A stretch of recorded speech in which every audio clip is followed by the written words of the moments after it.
Hey, good morning. It's Brenda Meller with Meller Marketing. You're joining us for some social media pie. And guys, I am so excited because I have one of my very special friends, mentors, idols. I don't know, so many wonderful things. Look who I've got with me today here. I've got Dr. Lee Meadows. Lee, how are you doing today? Brenda, it is a delight to be here. Just a delight to be here. I'm glad to see you. Can I share a quick story right quick? Sure, please go ahead. I do follow you on this, and I'm familiar with the format and all that. And now my being here reminds me of a time when Will Smith was a guest on the Actor Studio. And when he came in and sat down, he said to the host, "I have been looking so much forward to being here. I have watched this show and watched it. I know the questions. I know what's going on. I'm just happy to be here." So that sentiment of Will Smith on the Actor Studio, I am happy to be here. Well, I am delighted, Lee. Lee, you and I worked together for many, many years, and we've been supporting each other, throughout the years as well. So it's just a delight to be on with you, and I know we're going to have an absolute blast with the conversation. Yeah. Before we get started with the conversation, Lee, though, what I want to do is I want to just welcome our guests, anybody who's watching us live right now. We're broadcasting this video live on Facebook, we're on LinkedIn, and we're also on YouTube live. So you can see the ticker that's running below, which encourages you to please leave a comment below and let us know where in the world you're watching from. I'm in Fraser, Michigan, which is a suburb of Macomb County, and I'm out of my home office here today. Lee, where are you at? I am a Spartan and Wolverine in Ann Arbor, fighting the good fight.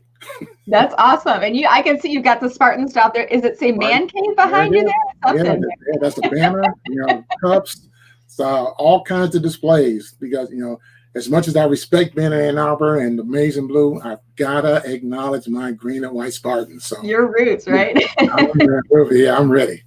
All right. Well, great. So thanks so much. And for those folks that are watching, periodically I'll actually be pulling your comments up on screen. And I love it when you leave comments, because then I know the live stream is working, for one, and then I also know that the networks are each broadcasting it. We had some hiccups a few weeks back with StreamYard wasn't pushing out to LinkedIn, or LinkedIn wasn't accepting StreamYard at any rate. But I see Carrie's on joining us from Houston, and I'll intermittently kind of rotate through your comments as you're popping those up on screen. So you get a little bit of a shout out if you do leave a comment on there. So I encourage you to do that.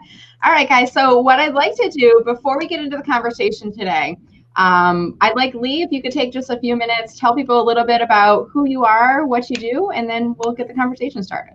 Oh, well, thanks, Brenda. And again, thanks for having me. And, we'll keep this as informal as possible, because I don't like to spend too much time talking about me. But at this point, I'm currently a professor of management at Walsh College. But let me just, be transparent, let the audience know that as of September 9th, I'll be retiring from my full-time status, and I'll stay on and teach as an adjunct. But as of September 9th, I become Meadows Consulting full-time. And I'm looking forward to that. I mean, it opens up some very interesting possibilities. But, over time, I've had a chance to work in human resources for what I like to tell folks, that when Abraham Lincoln did the Emancipation Proclamation, he set up a personnel system, and I was there with him going, okay, these are some things that you need to keep in mind. So, Lee, you have the amount of wisdom in you where I imagine it crosses through all the ages, and it's almost believable. I'm like, wait a minute, no, that's not right. So sometimes it feels that way, but it's a profession that I love. I think, like most folks, I kind of fell into it by accident, and once I got into it, it just seemed like a natural fit. So I've been working in it and consulting in it and writing about it and trending it and researching it for a long time. It's my professional passion, my professional discipline, as you well know.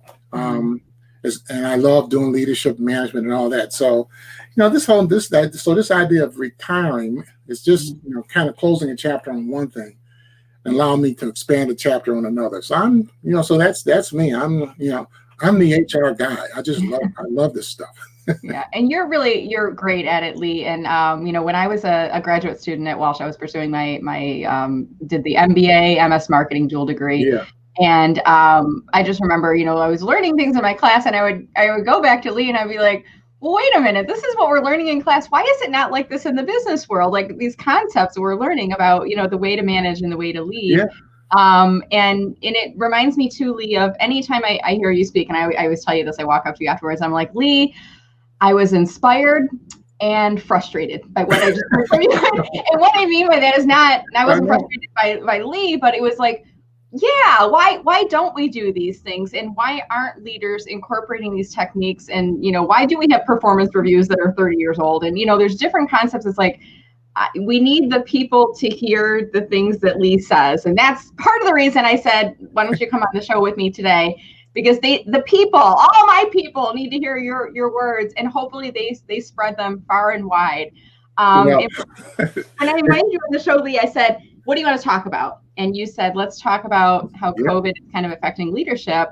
So let's get that conversation started. So how are you seeing leadership being affected right now? Well, one of the biggest things about this whole COVID is when it forced everybody to go remote. And let me digress for just 1 second. Yeah. The whole notion of even being remote, telecommuting, that was out there, but it was always on the periphery. Most organizations resisted it, and most managers resisted it because they were of the mind that the only way you can supervise someone or lead someone is you've got to be able to physically see them. And all COVID did was take that myth and blow it right out the room. What it did reveal, though, is that the notion of how do you manage a remote workforce became even more of a challenge, because even though you can visually see what's going on, you can't lead as if they are physically there. You can't walk over and touch somebody on the shoulder in terms of congratulations. You can't sit in their cubicle and have a one-on-one with them, while others are listening. And a lot of those things you can't do anymore. So that means that you have to have some kind of I call it an adaptive leadership style that takes into account that not only are you managing people remotely, but you're also trying to manage the technology that they're using. You're trying to make sure that they have the support that's needed to make it happen. When you were talking about the whole issue with StreamYard and LinkedIn, and the kind of hiccups that creates, well, that kind of hiccup creates frustration when people are trying to get things done because they want the technology to work. Well, that's just managing from a completely different angle now.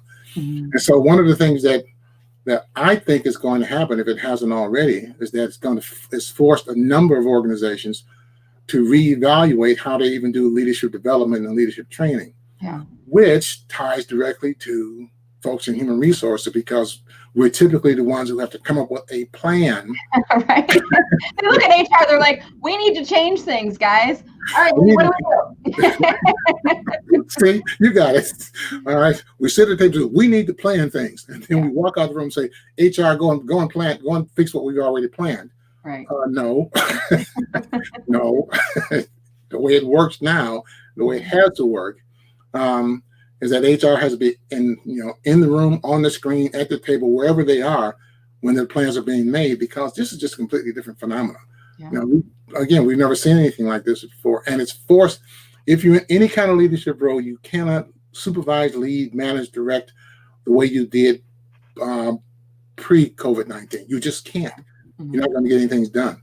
And if I can continue to have some fun with this, one of the myths that managers believed at that time pre-COVID is that the only way you can be productive is to be in the office. Well, Gallup poll after Gallup poll after Gallup poll has already revealed people are much more productive working from home, working remote. Or let me be fair, I'll say they are just as, if not more productive, working from home. Right. So you don't have that as a link or as a thought to pull people back into the workplace, because the data says altogether different. So any manager or any supervisor who has that myth in their head, I'm going to say to them right now, you need to blow that out the water right now.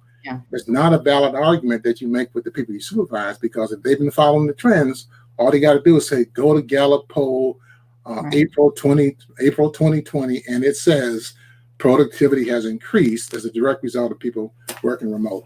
So, isn't it interesting? Because think about the pre-COVID days, and I think you blogged about it. I'm gonna try to find the blog and put it in the comments later. But I remember using something about pre-COVID, we leaders, we didn't trust our employees to work from home because we didn't think they were going to do work. Exactly. And then we had to quickly kind of shift gears and get people set up to work from home to be productive, and then figure out how the heck do we keep this business going, because this isn't going to be a 3-week thing. And then as we kind of discovered along the journey, it wasn't even a 3-month thing. We don't even know. How long is it? Is it a year? Is it a year and a half? Is it 9 months? I mean, we don't know. So they've had to shift that, Yeah. right? Right. Absolutely, Brenda. And that's, that's been one of the biggest challenges. But you and I talked about this over the years. I mean, that's how change happens. It happens abruptly.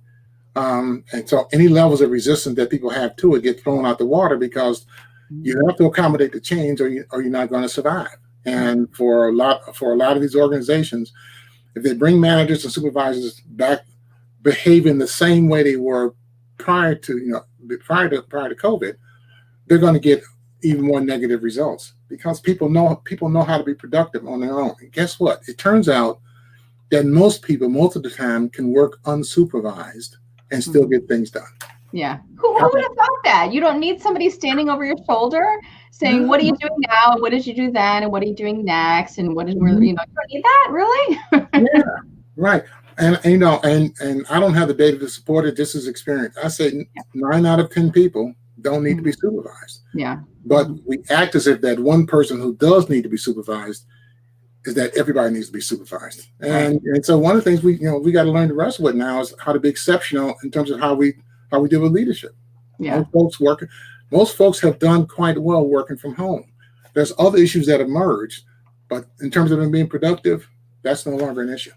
That's a good question. And I'm thinking as you're kind of, verbalizing this, are a lot of leaders and companies creating policies and procedures and working environments for that 1 out of 10 people that need that structure, that aren't getting the work done without it, as opposed to, shouldn't we be structuring it for the 99% of the people that are out there that are doing their jobs, right? Yeah, absolutely. Most policies, rules, and regulations are born out of what would have been the exception to the norm. Somebody did something, another person did that, and all of a sudden people panic and say, well, we need a policy that speaks to that. So now, you punish everybody by saying, we want everybody to conform around this, as opposed to doing what any mother in a family of 3 children or more, and you'll probably find this with your own kids, that there's certain things you do with them all the time. They all sit down and have dinner at the same time, but you raise them all differently. Because they have different styles and all that. Now, some folks might get mad with the analogy of saying, using mothers with children, but really, you can put father in there, grandmother, or grandfather, uncle, caregiver. But when you're in the work environment, you still have to individualize that. Right. Most people don't need that much supervision, but the 1 or 2 who do, then deal with them directly. Don't write a policy so you don't have to talk with them and say everybody has to follow this rule. Sit down with the exceptions and find out what's going on and adapt to their style. You'll get a lot more out of it in the long run. Yeah, good point. And just thinking about those different perspectives, I think too is important. And I want to encourage people to participate in the conversation. You can leave comments in the threads as we're having, the talk here today. And we're talking, I'm just going to pull up our banner screen again. We're talking today about how the post-COVID environment has really altered how leadership is changing in a remote, socially distanced workplace. And Lee, we've been here for 5 months now? Yeah. And I'm not hearing too much. I mean, I'm seeing little things, like my husband goes into the office like once a week now, but there's not really around people there. And schools are starting to return in various formats, but it's not really, there's no return to normal in sight at this point. So we're in here for a little bit. So what else are you seeing in terms of patterns that are happening now, and how leaders are reacting, responding, and what are they needing from people like you? Well, here's the and if I can use Chris as an example, and thanks for sharing that. So he goes in once a week. He's operating out of a hybrid work model. Right. Sometime at home, sometime in the office. Within that hybrid work model, you have to stagger schedules. All right, because you can't have everybody at the same time. You can't have them coming in at the same time. So so just that in and of itself, the fact that we now have to really sanitize the workplace. Right. When you and I were at Walsh, we worked in in a cubed environment where you could just kind of stand up and talk to folks. Well, and that was usually a 4-person cube. Well, now you're probably looking at people in a 2-person cube now. Very sanitized with the shields and all that. Well, that's all part of social distancing, and that's all part of bringing people to work and making sure that they are safe. Right. what most HR folks have to really focus on now is not just bringing them back, but making sure they're coming back to a safe environment. Because to be honest, I'd be reluctant to come to any workplace at this point. That where if we don't have issues around the sanitation, the mask, the shields, and all that. What does that do? And what does that do for the mindset when you're there as well? Like I say, this is when people talk about wanting to return to normal, I just kind of smile and go, I don't know what that I'm talking about, because this thing has completely disrupted that entire pattern. Right. And we find ways to adjust. You find ways, everybody find ways to adjust. If you still want people to come into the workplace, they're not coming into the same workplace. Yeah, and there's two kind of things that need to be addressed, I think, what I'm hearing you say for employers. One is, are they employers creating a safe environment? And that, like you said, with the reduced or shift schedules or things like that, or the plexiglass, or, hand sanitizing more often, cleaning, things like that. So that's let's create a safe environment so we don't spread COVID. If it does come in, it doesn't spread. And the other part is the psychological mental state of people. Do they feel safe coming to the workplace, right? And then how does it change the dynamic? Because I used to work in a team of 6 to 8 people, and now only 3 of us are in the office at any given point in time. Yeah. And then when we are there, we're wearing a mask. Exactly. And when we used to be there, we would meet in the coffee room, and we'd all be, oh, excuse me, I need to grab my cream, and you'd be scooching around. And now you got to be 6 feet apart. So there's the whole that changes the dynamic. But I'm hearing a lot of discussion right now too, Lee, about kind of the mental and psychological impact of COVID, and people being isolated for a while. But now we as adults we're starting to get around adults again, and we haven't been around adults for 5 months, and it's a little awkward, right? Are you hearing or seeing anything happening on that front? Well, and to underscore that, that's one of the things that's been trending. But but that's the ripple out effect. That we have predicted it, probably, but now it's starting to unfold. As much as individuals like working remote, and as much as they can be productive, there's also that sense of isolation that starts to happen. As much, we love our kids, but you only spend so much time talking when any given day. Right. And spouses and significant others. We love it. Is your wife watching Brenda's right now? Children do not get upset. Is your wife watching right now, or is she in the other room, or is she out of the house right now, or? So all that taken into context of COVID also means that we don't get a chance to do the things you just talked about, just that social interaction at work where you meet around the coffee machine, you share informal conversations, you have adult conversations. And some of that, according to some of my friends who work in psychology, saying that now they are starting to get referrals. And one of my friends who's also retired said, I hung out a shingle. He said I could do as much or as little work as I can because I'm starting to get calls and referrals from different organizations using their EAP, and individuals saying I need to talk to somebody because as much as I like working remote, it's kind of creating some issues. Let me jump in there, Lee. For you just said EAP. There might be people listening that say, hey, I think our work has an EAP, but I don't know what that means. I know it's not alphabet soup, but it's something related to benefits. So what is an EAP? Well, that's an employee assistance program. Okay. All right. And most good organizations have one in place because they recognize that when people come to work and they bring their best selves to work, but things happen. They also have these things called life experiences. And so they can look at the benefit plan and see if they have access to an employee assistance program, which is a completely confidential program and a benefit that they have as an employee.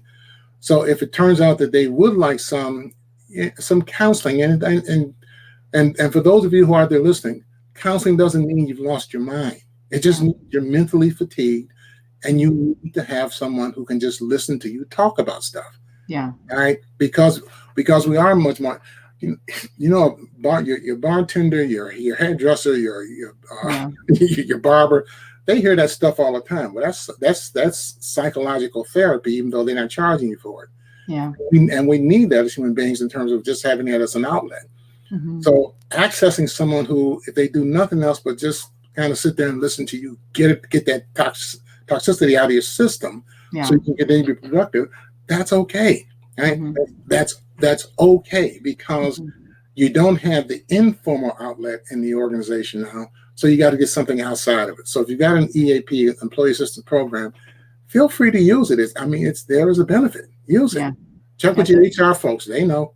Yeah, that's a really good point. And I just put it, as a comment below, does your company have an EAP? So for people that are watching this, ask the question. If you're not sure, reach out to somebody in HR and just say, hey, do we have an EAP? Or, look in your employee handbook. If it's posted online, you might be able to look it up, because maybe you don't want to go to HR and, let them know you're looking into that. I mean, I think nowadays it's not, like you said, Lee, it's not a bad thing. It's a good thing. I mean, I've called into EAPs before, and when even this is way pre-COVID, family struggles, career questions, just stresses. And it's really nice to have somebody who's a professional to listen to you, who's impartial. I think that's key, because when you talk to family members and friends, they have a point of view because of their interest in you and the other party that you're talking about, or the situation, right? Whereas this is an independent outside third party where they can help to ask questions to really help you to understand and not solve the problem, but maybe help you to understand some possibilities and some paths and some options. Right? Yeah. If nothing else, just to clear out the gray matter in your brain around this stuff, so you can continue to think clearly. And you're right. There isn't a stigma that comes with that anymore. That's just, we used to have stigmas about all kinds of things because we felt that was, we're not conforming to the norm.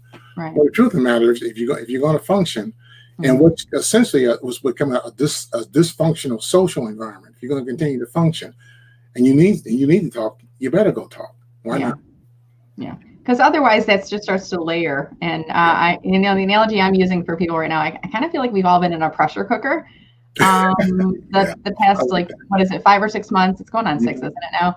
And I remember in the beginning, our last day out in the world was my last way out in the world where things were functional was Thursday, March 12th. And I was actually at Walsh with the Inform group. Deb Murray is where I think Deb's watching with us right now. And we all had a normal-ish meeting. We weren't handshaking at that point. We were elbow bumping because things were we were all a little nervous about being there. And then I think I went out for pie and met somebody for pie and coffee afterwards. So I got my last hooray for pie, right? Mm-hmm. And then went back home. And then that night, our governor talked about the schools closing. I was nervous as a parent, so I didn't even take my kids back to school that Friday. So they started staying home.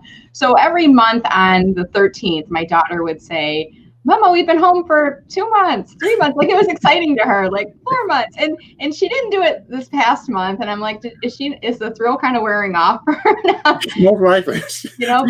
She's probably getting tired of you, Brenda. Well, she actually, in the beginning, she had a little bit of a harder time. She's adjusted now to things, but I feel like for, everybody's a little different. And that's maybe a good point to talk about.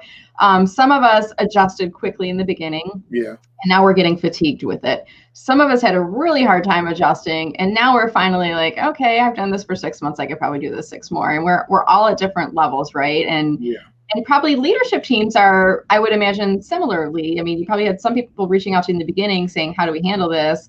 And then others kind of figured it out on their own, they thought, and now they're reaching back to you and saying, oh shoot, we really haven't handled it all that well, Lee. Can you help us? Right? Are you getting people? Yeah, and let me just commend you for making that observation, because that's exactly how it has unfolded. Initially getting calls from folks who help me sort this out, da da da da da da da, and you got to talk through that. And then others who they didn't figure it out until later on, and then they make calls and say, can you help? And the answer is always yes. And the interesting thing about that whole continuum that you described, Brenda, is that all of it is kind of making it up as you go. Yeah. They say, well, what's the answer here? I don't know. We need to figure that out. Mm-hmm. and if strategy A doesn't work, then let's try strategy B. Mm-hmm. Because I have to constantly remind folks, remember, you've never seen anything like this before. The last time something like this happened, none of us we weren't even a thought in somebody's head. Right. Something like this happened before. So we're all going through it for the first time, and it's okay to be frustrated because you don't know. You don't know because we don't have a pattern. We don't have a history. We don't have anything. Yeah. That's the stuff that you and Sandy Harvey at Exodus Consulting and Tina at HR Unite and folks like that. That's what all of you are helping us to do. Figure out what's the pattern. Then once we understand the pattern, it becomes easier to figure out which strategies we need to put in place for those patterns. But, and I'll give you a perfect example. One of the things that's, the whole thing around, diversity, equity, and inclusion now has really been accelerated because of a lot of the stuff that's been going on in this kind of dysfunctional social environment. Between the George Floyd and what happened in Kenosha and folks protesting and all that. Well, a number of places who found themselves starting to step away from diversity, equity, and inclusion because they had other things they wanted to focus on. And that's now accelerated back to the forefront. Right. And the issue is well, how can you help us with this? Because we want to be seen as an organization that is doing something along these lines, that is responding to the social issues that are going out there, and they should. If something good is going to come from all this, where there's better relations with the police, there's better relations with the community, there's better relations with people in general, that all lives do matter, et cetera. All that stuff that we know is part of the long view. Business has to take an active role in that, because irrespective of how people might think, government is not the most influential form, the most influential entity that affects people's lives. It's business. Right? People go to work and they get paid, they have discretionary funds, they can spend on this, they can spend on that. And any kind of interactions that happen, they're going to happen within the workplace. People learn how to deal with each other in the workplace because we have direct things that we have to work on together in order to keep that organization productive. When you and I worked at Walsh, and remember when you and I worked at Walsh, and they first started to experiment with webinars. And you said, "Well, Lee, this is something we want to try. What do you think?" And of course, because you asked, I'm not going to say no. You're like, well, Brenda asked, I got to do something, right? Let me tell the audience, when Brenda asked me a question, no is not an option. She's really just being courteous. This is what I want. I really prefer she just come out and say, "Just Lee, this is what I want you to do." This is what we're going to do today, just so you know. But what we were doing, we were experimenting with webinars at the time. Where they work, where they won't work, we don't know. You and I just tried it. And we tried it once, we tried it twice, we tried it a few times until we found a pattern that worked. And that was helpful. Well, that's a lot of what's going on now. When I get calls from potential clients and, well, I need an answer here and there, I say, no, I can't give you an answer. Let's figure out your scenario first. Let's look at what you're dealing with, and then let's try to craft a strategy together. And then that strategy might be extremely helpful for that small nonprofit here, but it may not have any use for this larger for-profit over here. Good point. And that's where the conversations have to come in. That's for those of us on the outside looking in. Or at least my individual approach from an HR standpoint is I start organic. I don't have an answer. Let's figure out what's the question. Once we find the question, then we can strategize around the answer. And that's what I'm seeing a lot of now.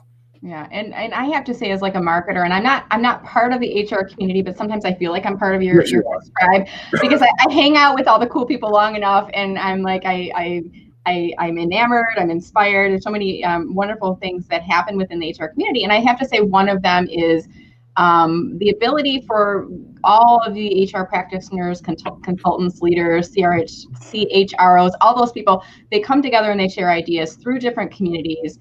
One of which, Tina Marie created. I'm going to give her a little bit of a shout out on this right now. Good thing to shout out. This great organization called HR Unite Michigan. And Lee, you're wearing this shirt with HR Unite. So some of you might be like, what's he wearing that shirt for? So Lee is a part of the HR Unite community. And it's an organization that Tina Marie kind of created of HR practitioners and consultants and HR leaders who work for corporations. And they all come together, you all come together, Lee, and you share ideas and you share best practices, right? And that organization, and then there's another organization you're involved with, Lee, NAAA HR Michigan. If folks aren't aware of NAAA HR, can you tell us a little bit about that group? Well, the National Association of African Americans in Human Resources, our state of Michigan chapter. We're part of a larger national chapter. But the idea is these are those of us of African American descent who also happen to work in human resources, Yeah. this is an organization much along the lines of SHRM and ASE and ATD and HR Unite, in that they're like-minded human resource professionals who come, and we come together to talk about issues that are specific to those of us who are of African American descent and work in human resources. And the idea is to, again, have another human resources support networking organization that deals with very specific kinds of issues. So I preside over the state of Michigan chapter. I've been doing that for 5 years now. I got this great board that I work with. And the idea is to set up business networking opportunities, to set up what we call mini one-day conferences. We were doing an annual conference, but that's been, of course, put on hold because of COVID.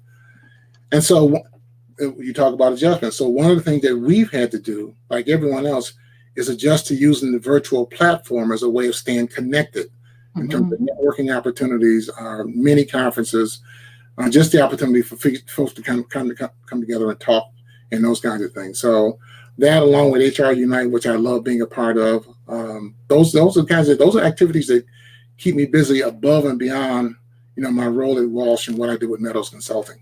Yeah, and you're just so widely pervasive, I think, in the HR community. I'm not sure what the word is, but you're like everywhere, Lee. Sometimes I meet people and they're like, they associate you with Walsh College because they had you in one of their classes, or they've heard you speak at a conference, and in other aspects they've seen you speak at other conferences and events, and they really value the insights that they've gained from you. And everybody, I think if you guys know Lee Meadows, leave a comment below, because if you know Lee, you know what I'm talking about. Everybody loves Lee, both in the knowledge you share, the support you give people. I'm going to give you a little bit of a Lee love fest right now, because you've been such a mentor to me, a supporter of me. When I had a career change a few years back, you were one of the first people I met with, and we had a conversation, and we've continued that conversation through the years. So and that's what we need. I think that's what we need in leaders. We need people who are supporters, not just because we're employees of the organization, because it's the right thing to do as a human being, right, Lee? Well, yeah, Brenda. And for you, I don't have any problem telling anybody. I'm just so proud of how this whole thing has evolved for you. I'm just so proud of you. Because when those things happen, we did have conversations, and even you were with, well, what's the answer? Do I go with strategy A? Do I go with strategy B? Do I go with strategy C? And what do we just keep persisting through? What's going to make you happy, Brenda? Right. What's going to make you happy? Take this time to figure out what's going to make you happy. And you sample this, you sample that, and then a pattern emerged. And then and look at this. Looks, what you're doing here, and all the wonderful things you're doing for the people you line up every week. It looks like you've been doing this thing for 30 years. It's all smoke and mirrors, right? Well, but that's okay. Don't pay attention to pay no attention to the man behind the curtain. The man behind the curtain, right? Don't worry about that. Right? Yeah. It's Well, that's what it's about. It's about surrounding ourselves with good people who are supportive, and whether we are meeting in person or we are meeting virtually, remotely, or a social distance meeting in person where we can't hug anymore, we can't even handshake for now, but we can still support people in other ways. Sure. So what I'd like to do is maybe shift the conversation, and I want to invite the audience to comment below if you have any questions you'd like to ask Lee. And we're talking here today about how COVID has really shifted the workplace and shifted the way our leaders are responding, and how they are evolving their workplace strategies and policies and whatnot. And I did see a couple of questions that are coming in here. I want to pull this one up from earlier. I jumped over it because I want to bring it back right now. And it does take about 30 seconds, guys. So if you leave a comment up on screen or in the comment box, it takes about 30 seconds until I can see it, and then I've got to pull it up on screen. But this is a question coming in from Deanna for you, Lee. How do you feel about monitoring remote team members using, I think it's Microsoft Teams or Skype? What are your thoughts there? I don't like the idea of monitoring, because that suggests that people aren't working, or they're not going to work, or that they're lazy or something like that. If you want to monitor, do the occasional one-on-one check-in by way of either one of those platforms. But there's no need. I get the fact that privacy is one of those words that we just throw out the dictionary now because it doesn't exist. Yeah. unless somebody gives you a reason to monitor them, there's no reason to monitor them. Right. And most of the time, and Deanna, if you're in HR, odds are pretty good that you're asking the question because you know of managers or folks who've either asked you the question, or already doing that. And right. I don't know if that starts to fall into some legal areas. That's if it is, you might want to check with our buddy James Reed to get some answers. But Deanna, I don't like the idea of being let a person give you a reason for monitoring their behavior. Until they actually give you one, let them be productive, let them work, and just kind of leave it at that. Yeah, that's a good point. And I'm going to pop James Reed. And James works for a law firm. He specializes in employment law, if I'm not mistaken. Is that right, Lee? Yeah, James. Yeah, James is our HR go-to guy. Anything related to a legal issue that any of my human resource colleagues run into, I always tell them to call James Reed. I know there are others out there who do equal work, but we have a relationship, and relationships are based on trust. And I know that if you contact James, I trust James enough to know that he's going to give you the right kind of information. So for things like that, he's always my go-to. I like the monitoring question because I hadn't thought about it, but having asked it, my gut reaction was to say, no, I don't like the idea of monitoring. It feels a little bit off. And Deb Murray is watching, and she kind of added on to the conversation. I'm going to pull her comment up here. Let's see if I can find it real quick. She was just talking about doing team meetings. Not this comment. I wish that StreamYard gave us a better way where I could I know it was from Deb earlier, and she was talking about meeting with her team once a week or doing a one-on-one with direct reports instead of that monitoring type of an approach. What are your thoughts on that, Lee? I mean, yes, team meetings, yes. Go ahead and do those remote. You're gonna have those remote anyway. One-on-ones, yes, by all means do that. Mm-hmm. Yeah. In fact, you should be approaching the one-on-ones remote pretty much the same way that you would if you were at work. Yeah. And here's the thing, Brenda. Mm-hmm. I think that because of this whole COVID thing, there are probably more managers doing more one-on-ones with their folks remote than they would have been doing if they were in the work environment. Yeah, you might be right. Distracted by so many other things. Yeah. We don't have the distractions now. So now you can focus on the development of that individual. So yes, do your one-on-ones with them. Go ahead and do your team meetings. Yeah. And monitor. There you go. So a question from Lisa, EAP, and she's saying EAP provider didn't work. I guess it sounds like they were meeting with the counselors in person. Mm-hmm. And I remember my EAP experience was I called in. You called in and you didn't get a person, you got a call bank, and then they routed your call to somebody. Are EAPs is it mainly virtual or teleappointments now, or is it in person? Is it kind of a combination of that, Lee? I think it's a combination. Mm-hmm. My wife just had an appointment with her doctor just last week, and that was done virtually. Mm-hmm. I met with mine this week. Part was virtual, part was in place because I do a blood draw. Yeah. But that's common. That's people get it. They understand it. Right.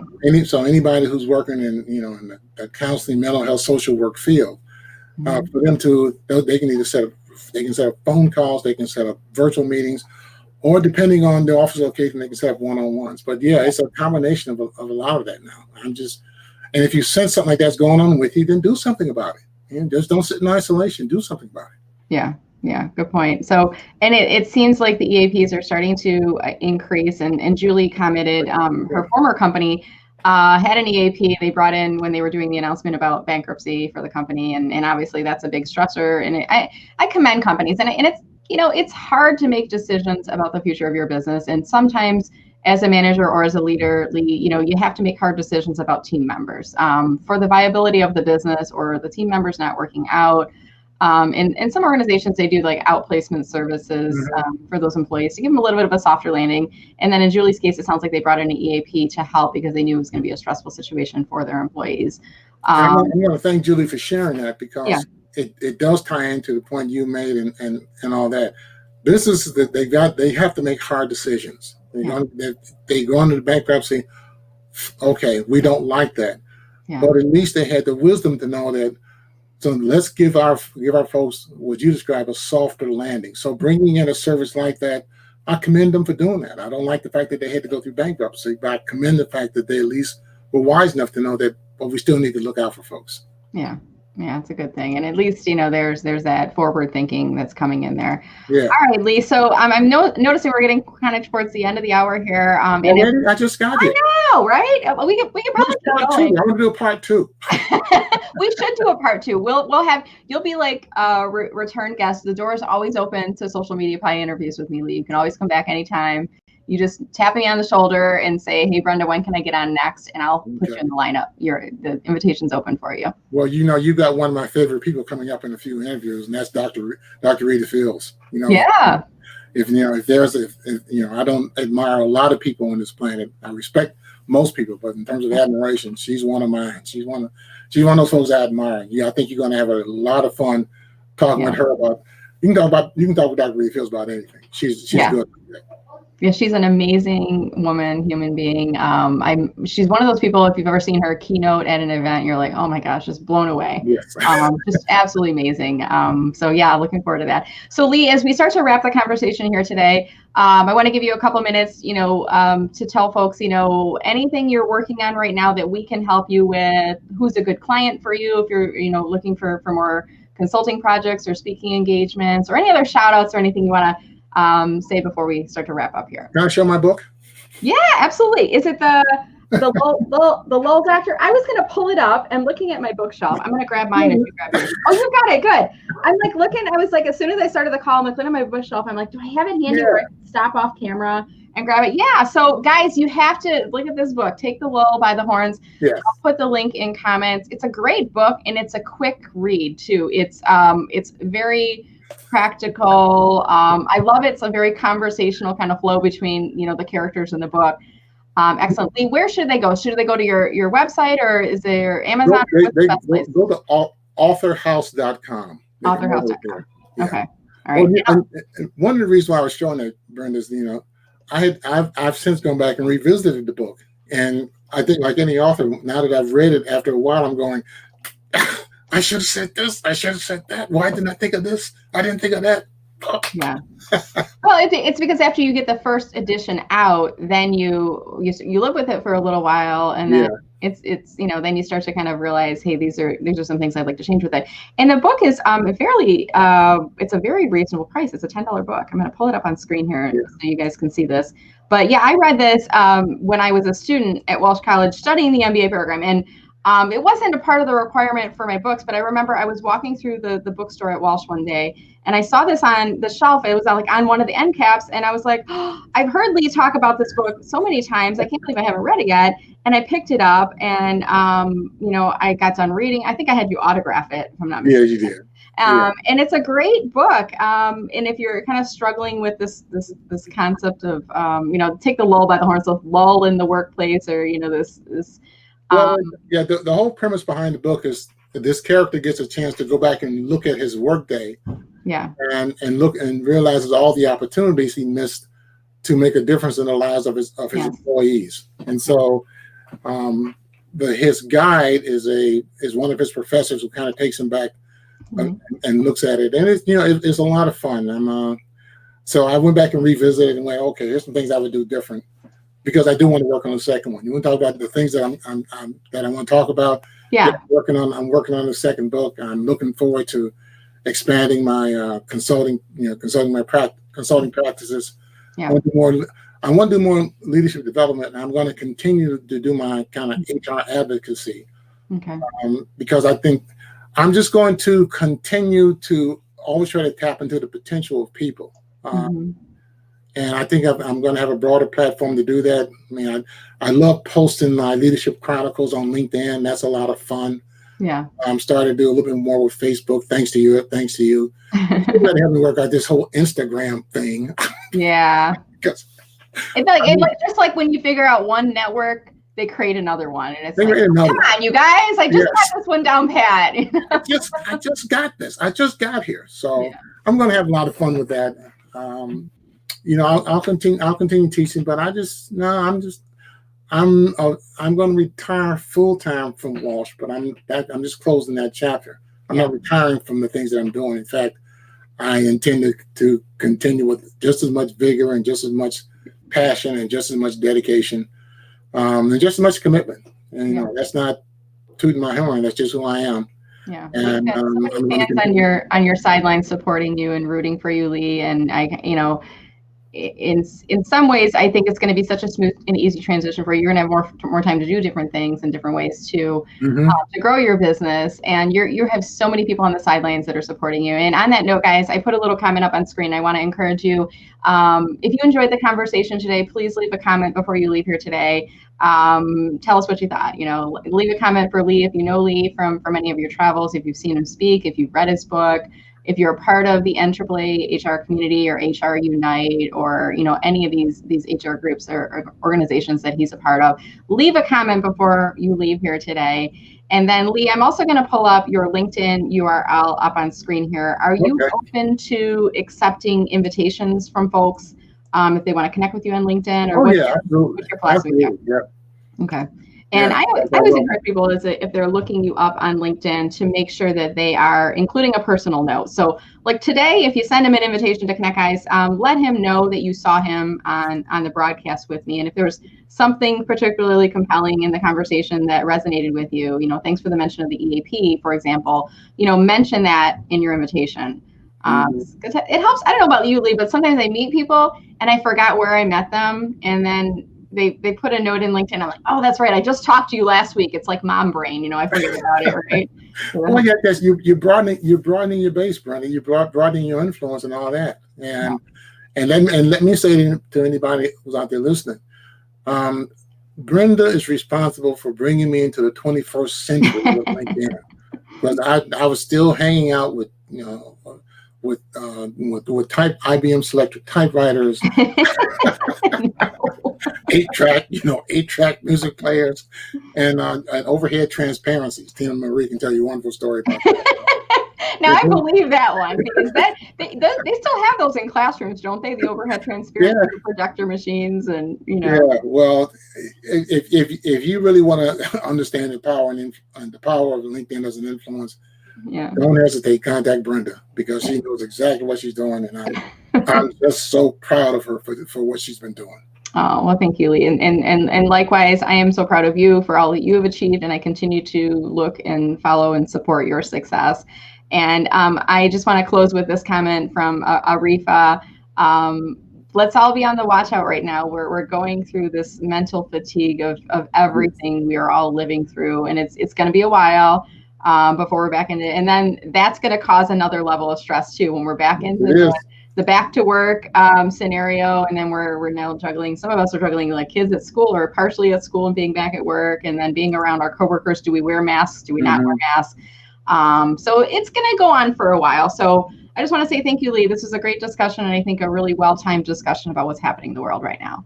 Thank you for the opportunity, Brenda. And let me just say to everybody, don't take it out on each other. Make it work with each other. Yeah, good. All right, Lee. Well, thank you so much, sir, for your time. What's on your agenda for the rest of the day? What's next after this for you? Oh, I got a couple of afternoon phone calls. I've got a board meeting this evening, and a couple of presentations I'm working on for next week. So I'm. You're not ever stopping. I don't think I've ever called you and you said, I don't know, I don't really have much going on right now. You've always got like 4 or 5 or 6 or 7 things, And what's the expression? If you want something done, give it to a busy person, right? Yes, exactly. Case in point right here, guys. Well, Brenda, it's been a delight. And good to see you. Good to see you as well. And guys, as we wrap here today, I want to remind you, when you leave and stop watching the video, go back into the post. And then if you could please click to share on the post and share this with your network, or share this with a person in your network, maybe the HR leader at your company, or somebody who works in a leadership role who's looking at, how do we kind of continue to change and evolve our organization in this new post-COVID world. And they might get some tips. It might be a nice subtle way of saying, hey, we need some help, and here's some things to think about, knowing that you're not alone, that other employers are are working through some of those same issues. And then also I would encourage you to go to mellermarketing.com/subscribe so you can join my VIP email list. You'll get LinkedIn strategy tips, and then you also get notifications about upcoming LinkedIn live interviews where you can hear from people like Dr. Rita Fields and others that are coming up in my show. So Lee, thank you, sir. I know I'll see you online soon. Oh, yes, you will. And hopefully in person. I think I saw a post you put on, was it Facebook? And you said, hey, first 10 people to reply, let's get together for a drink when we can, right? And then you got like 300 people replying. I've been drunk before, but that one's going to be a masterpiece. Well, it just goes to show how much people love you and how much people crave being around other human beings right now. Because we know we can't, we want to be safe, but when we can, cheers, my friend, because we're all going to be out there in full force. We are going to be out there in full force. And yeah, as soon as this is over, I'm going to have that. I'll just have it out at Belle Isle. There you go. You'll need this space with all the people. That'd be kind of... Everybody's welcome, Brenda. Yeah. All right, guys. You stay safe, and I'll talk to you. All right, sounds good. And everybody, thank you so much for watching today. Stay safe and stay healthy, and we'll see you online again soon. Take care.